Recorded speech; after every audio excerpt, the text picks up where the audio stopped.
changing your life one story at a time. This is the Chicken Soup for the Soul podcast with Editor-in-Chief Amy Newmark. Hey, it's Amy Newmark with your daily dose of Chicken Soup for the Soul inspiration. Today is Tip Tuesday, and on Tuesdays, I pass along what I think are the best tips from our stories. These are actionable ideas that you can use in your own life.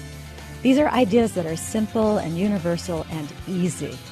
And today's story comes from the most best-selling book that I have personally edited and written. It's called Chicken Soup for the Soul, Think Positive, and it contains stories that cover everything from hugely important life episodes like death and illness to the everyday ups and downs of life. Stuff like getting a stain on your carpet.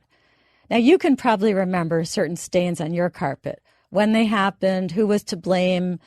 You can walk right over to these stains and point them out.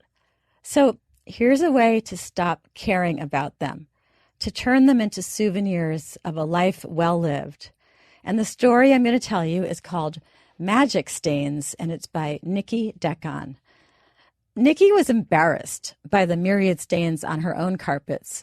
She says that when someone new came to her house, she wanted to shout out, "I'm really not this gross. Just don't look down. Ignore the nasty carpet." Now, that's no way to live, right? You don't want to be embarrassed and apologizing all the time for your own home. After all, you live there. It's your haven, and it's the place where you and your family are a family.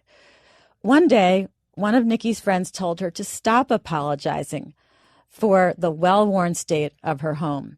She suggested that instead, Nikki should be grateful to her home. She should start thanking all her possessions for being part of her very active life, for being there for her family. And she told Nikki that she had heard about this group of people who conducted an experiment. After they'd used an item like a rake, they'd thank it for its kind service and they would gently put it away. And eventually, this group of people found that they were more successful and more productive than they had been before, and they attributed it to thanking their daily tools out loud. So Nikki decided to try it, but she revised it a little bit because she felt weird talking to a bunch of inanimate objects like her vacuum and thanking it. So she decided she would thank God instead. She thanked God for her family's furniture. She thanked God for the roof they slept under and their comfy pillows and their clean towels, at least their clean towels when she had had time to do the laundry. And then Nikki got to her dining room carpet, and she tried to find something nice to say about it, but all she could do was look at that big orange stain beneath her 3-year-old's chair. And then she realized something. She and her 3-year-old had made that big orange stain doing a really fun art project.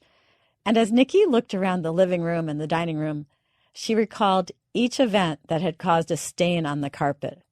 Hours of fun playing Play-Doh, a family pizza night, a coffee spill when her boys wrestled with her, and so on. Nikki said, "I realized that all the stains represented something far lovelier than a clean carpet.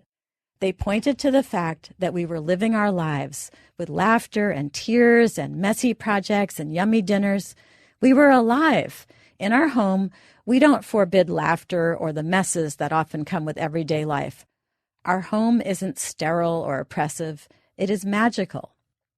Now, there was a British poet named John Dryden, and he said, "If you have lived, take thankfully the past." So that's how I view the wear and tear and the stains and the scratches and all those little scars in my own house. I view them as souvenirs of the past, of good times. So that red salsa stain on my beige carpet in my living room happened the year that we had almost 30 people for Christmas Eve, and some people had to sit on cushions around a low coffee table because I had no place else to put them. And that sticky sap mark that's on the living room ceiling, well, that's been there since I bought a Christmas tree that was about a foot too tall, and it scraped the ceiling. And I never cleaned that mark off the ceiling because I decided I would use that spot now as the marker for where the tree should go. And the stains on my dining room carpet, well, we have a really close friend who always manages to make a mess at his place at the table, and we just think it's funny. And we would really miss those stains that he creates if that friend wasn't in our lives anymore. So make friends with those stains and dings and bruises in your home and on your furniture. They just show that you are actually living there. That was our tip for Tuesday. Tomorrow is Wow Wednesday, and tomorrow I'm going to share a love story that will make you say, how did that happen? I'm Amy Newmark, and I want to thank you for listening to the Chicken Soup for the Soul podcast. If you'd like to read more stories and helpful tips from that very popular book that I mentioned today, Chicken Soup for the Soul, Think Positive, then please go to our website, chickensoup.com.